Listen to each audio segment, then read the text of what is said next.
Okay, welcome back to another video. In this video, I'm going to be reviewing the Devialet Mania. I probably pronounced that wrong. It's like a French company. Devialet, I think it might be, to be fair. But I'm not French, so that's not a question for me. I'm going to, be reviewing it, doing a sound test, and letting you know what I think about this thing. So first, I'm going to be spitting some statistics about it. It costs 690, so effectively £700 here at the moment. For the thing itself, as you're seeing here, you've got an optional extra £70 charging stand, which, to be fair, if you're going to keep this thing properly, would be quite cool. Obviously, just effectively sits on it and almost like wireless charging. Obviously, the stand still has to be plugged in, but yeah, if you're someone that wants to avoid having to plug the USB-C into the back, then that is definitely something cool. £70 might be a little bit steep though. Obviously, up to you. We've got something quite cool with this. We've got the 360-degree sound, so we've got sound obviously coming out of every angle of this, and as you would expect for the price, a very good system there. You can turn this 360 on the spot. It's not just front and back type 360, it's proper 360. No matter which way you turn this, it sounds like it's just facing you, which is really nice. We've got a Wi-Fi or Bluetooth pairing, or AirPlay 2 if you've got an iPhone, which you can use in the app. So depending on which, lots of people say that the Wi-Fi streaming through music sounds better, but also just depends on where you are. Obviously, if you're out and about, the Wi-Fi isn't going to be very good, but yeah, depends what you're up to. But it's nice to have those options. We've got 4 speakers in this. Not entirely sure where they're located, to be completely honest, but they do everything. So the bass, medium, treble, and everything, putting out 95 decibels of sound, which is actually really impressive. The Soundbox Gen 3, which I've reviewed recently, is the loudest battery speaker ever, which does 126 decibels. Obviously, decibels is a bit of a exponentially increasing scale, but 95 decibels is incredibly loud for something of this size compared to the Soundbox, which is more like the unit this thing is sitting on. So yeah, that's quite impressive actually. We've got a 3200 milliamp hour battery in this, which will give it 10 hours of playing at 50% volume, which isn't too bad at all. Not so great as some of the counterparts, but I think that's just because it's got so many speakers in here, and it is actually putting out a properly solid sound. Only takes 3 hours to charge it up though, so not too long you have to wait until you've got your another 10 hours. So not too bad at all there. Obviously, if it was slower to charge, I'm not sure if that counts for the cradle as well. I assume it does. The charging stand, these are just specs that I've got off the website, but I'm going to assume that it counts. It's the same no matter what you're on. It's got an IPX4 splash resistant rating, so it's not dust resistant, and it's only splash, so you wouldn't want to put any directed water at this thing, but splashing it about, keeping it near a pool, it will be absolutely fine. It's also got some cool gizmos in there. You've got active stereo calibration, as they call it, where effectively the speaker adapts to each room it's in, and it changes the EQ and the sound profile a little bit depending on what type of room you're in and how it's detecting. It's obviously using microphones somehow and doing some fancy stuff there. But that's effectively where some of your money's going to, things like this, whereas things like the LG X Boom XG7 thing, which I'll be reviewing against this later, won't be doing anything like that. It's got a 30 to 20,000 hertz frequency range, so can go very low, but also can go very high. You're not really gonna miss out much of the music at all here. You're gonna be getting everything that you're paying for, and you're gonna be hearing everything as the artist intended. Also, 2.5 kilograms, so it's got some chunk to it. It's not a light, it's not as light as you might think when you look at it, but that's what you want, because speakers, magnets equals weight.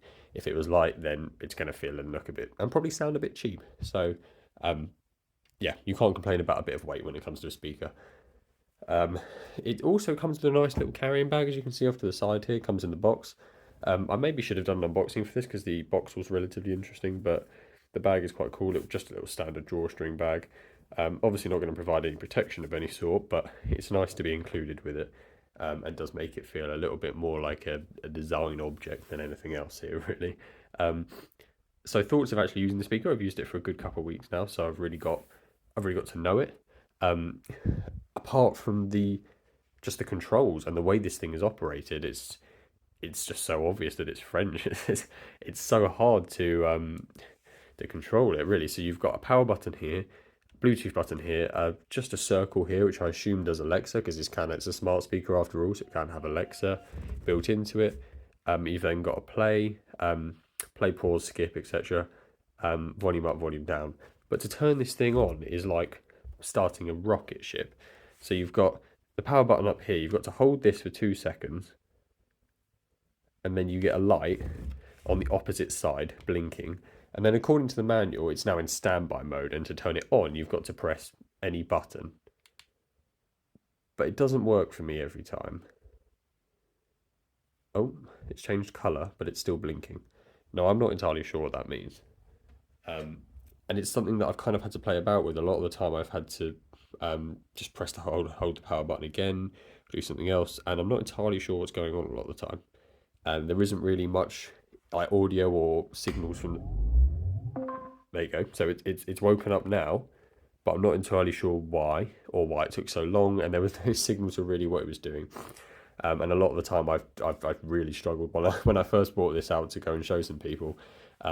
It was just like spent 5 minutes trying to turn the thing on, because it's really not very simple at all. And that took about 30 seconds to turn on, which is weird. It's normally should just be one button. Like if you just press that power button when it's off, or even now, it won't turn off and it won't turn on with just one press. So it is a little bit, you kind of have to mess about with it, which maybe not so brilliant, but I guess that's the novelty you get with it, of being a bit different.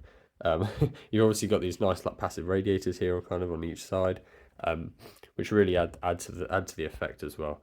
You can also get this speaker in gold, and not like a gold color like you might expect on a phone, like literally gold plated, and it costs an extra 200 quid, so it'd be 890, 900 quid. Obviously I didn't go for that option, because this is already expensive enough as it is, but that is something to consider if you are after a properly premium. Jesus. Yeah, it just makes noises at you every now and then, and I'm not really sure why a lot of the time. But we're going to jump straight into the sound test. We're going to just play Everything by Diamond Eyes, as we always do. And yeah, going to play this at my normal 80% volume, and we're just going to have a look how it compares. And then I'll do a sound test or something in another video. But for this one, we're just going to be doing a normal sound test by itself. I'm just making sure the volume is all the way up on the speaker.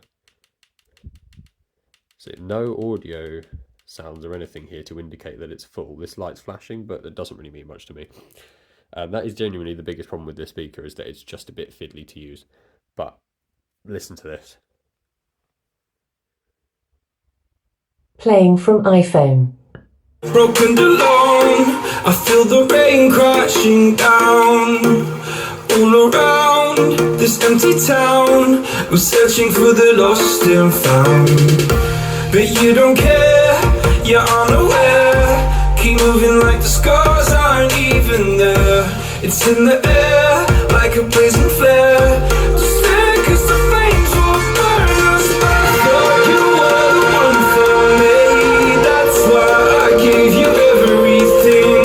Held you close by the stormy seas. Oh, you meant the world to me. I used to kiss your head when you cried for me. Hold your hand while the pain was over. Keep you warm by the roaring sea. You meant the world to me.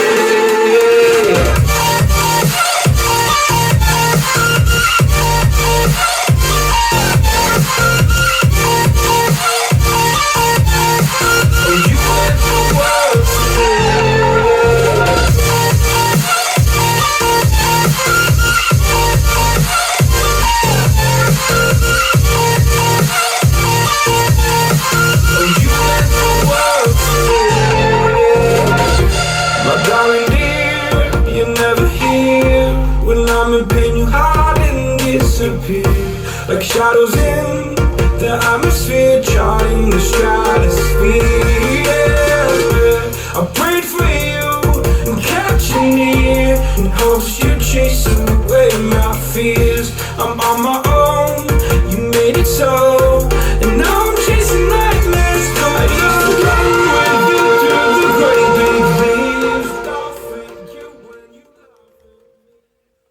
Okay, so I hope you heard that and it sounded good and everything through the mic. It's honestly not very often that I would recommend something of this size and output power for this price, But honestly, I love the design of the speaker.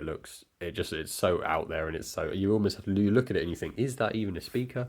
Like, I love the way it's got, probably quite hard to see, but you've got the little logo just under the handle there. And if, yeah, you could look at this for hours, and you'd see different things that you never saw before. And yeah, I honestly do love the design of this thing. It looks brilliant on like a mantelpiece or anything, and yeah, you wouldn't know it was a speaker until it turned on, and then the sound actually kind of blows you away.